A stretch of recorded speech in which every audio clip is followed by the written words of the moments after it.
ጠንካራ የትምህርት ስርዓትን ለመዘርጋት ብሎም የትምህርት ጥራትን ለማስጠበቅ ከ4 ዓመታት በፊት ትምህርት ሚኒስቴር አሰራሩን ማሻሻሉ ይታወሳል። ሚኒስቴሩ ኢትዮጵያ የሚገባትን የእድገት ደረጃ መሰረት ያደረገ የትምህርት ስርዓት መገንባት ላይ ትኩረት አድርጎ እየሰራ መሆኑን ይገልጻል። ፍትሐዊ፣ ጥራት ያለውና የሞራል መሰረትን ያገናዘበ የትምህርት ስርዓት መገንባት ላይ ያተኮረው 34ኛው ሀገር አቀፍ የትምህርት ጉባኤ በአዳማ ከተማ ተካሂዷል። የትምህርት ሚኒስትር ፕሮፌሰር ብርሃኑ ነጋ ኢትዮጵያን የሚገባት የእድገት ደረጃ ላይ ለማድረስ መሰረት የሚጥል የትምህርት ስርዓት መዘርጋት እንደሚጠይቅ ገልጸዋል። አሁን በዓለም ላይ እየተካሄደ ያለውን ፉክክር ካየን እቺ የምንመኛት ኢትዮጵያ እንድትደርስ የምንፈልገው ቦታ ላይ ለማድረስ ከትምህርት ውጪ ምንም የሚሆን ነገር ትምህርትን በጥራት መስጠት ጥያቄ የሌለው ጉዳይ መሆኑን በመጠቆም በእውቀት የካበተና ችሎታ ያለው ትውልድ ለማፍራት ትምህርትን በጥራት ተደራሽ ማድረግ ይጠይቃል ብለዋል። በማህበረሰቡ ያለው የኢኮኖሚ ልዩነት በትምህርት ስርዓቱ መታየት እንደሌለበት ያነሱት ሚኒስትሩ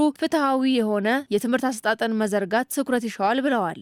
የተማረ ዜጋ እንፍጠር ካል የተማረ ብቻ ሳይሆን ችሎታ ያለው ብቃት ያለው ሀገር ማራመድ የሚችል በዓለም ደረጃ የሚገጥመንን ውድድር ማሸነፍ የሚችል ትናርካል ጥራት ያለው ትምህርት መስጠት አለብን። what do we mean ጥራት ያለው ትምህርት መስጠት? አንደኛ በሚማሩበት ትምህርት አብሶሉትሊ ኬፓብል የሆኑና የሰው ልጅ ዕውቀት የደረሰበትን ደረጃ በደንብ የሚያውቁ ብቻ ሳይሆን አውቆ ደግሞ ወደፊት ለማራመድ ጉጉቱም ፍላጎቱም ችሎታውም ያላቸው ልጆች መፍጠር አለብን። ኮፒ ያደረግን ለዘላለም ልንቀጥል አንችልም።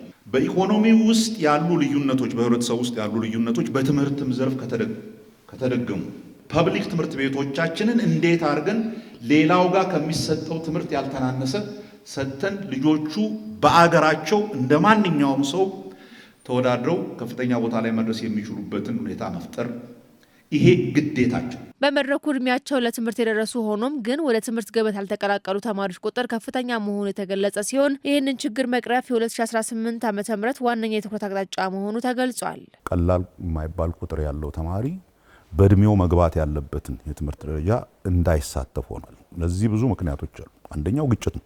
በተለያዩ አካባቢዎች ያሉት ግጭቶች የፈጠሩት ለተማሪዎች አመቺ ሁኔታ ሴኩር የሆነ ኤንቫይሮንመንት አለመኖር ነው። ይሄንንና ይሄ ደግሞ የግጭቶች ብቻ ሳይሆን የተፈጥሮ አደጋዎች ምንም ተደማምረው የፈጠሩት ነው። ባለፈው ዓመት በጣም ትልቁ ግምት ያለው እስከ 7 ሚሊዮን የሚደርስ በእድሜው መግባት ካለበት ያልገባ ይሄን በዘመቻ ስራችን ብለን አጠንክረን ሰርተን ልጆቹ ይሄ ካለፋቸው በኋላ በህይወት ላይ ያላቸውን ከሌላው ጋር እኩል የመወዳደር እድልም የሚነፍግ ስለሆነ ጠንክረን መስራት አለብን ብለን እንደ ዋና ግብ የያዝነው ነው።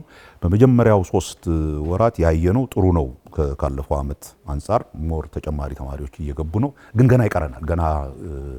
ገና ብዙ መስራት አለብን። ምን ሰራበት 34ኛው ሀገር አቀፍ የትምህርት ጉባኤ በትምህርት ስርዓቱ ጠንካራ ጎኖችን በማስቀጠል ለችግሮች ደግሞ መፍትሄን ማስቀመጥ ላይ ያተኮረ ስለመሆኑም ተጠቁሟል። 34ኛውን የትምህርት ጉባኤ ስናከብር የትምህርት መሰረተ ልማትና ቁሳቁስ ከማሟላት ባሻገር ፈጠራን፣ አስተሳሰብና የዜጎችን ኃላፊነት የሚያስተናግድ ሂደት መሆኑን በአንክሮት ማየት ይገባናል።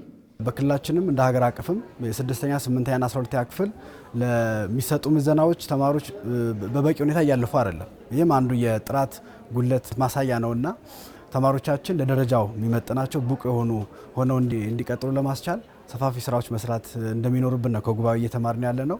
የትምህርት ጥራትን ለማረጋገጥ ልዩ አዳሪ ትምህርት ቤቶችን ማስፋፋት፣ ለከፍተኛ የትምህርት ተቋማት ክትትልና ድጋፍ ማድረግ፣ የትምህርት ቤት ምገባን ለማጠናከር በ2018 በጀት ዓመት አጠናክሮ ለማስቀጠል ታቅዶ የተሰራ መሆኑን ሚኒስቴር መስሪያ ቤቱ ገልጿል።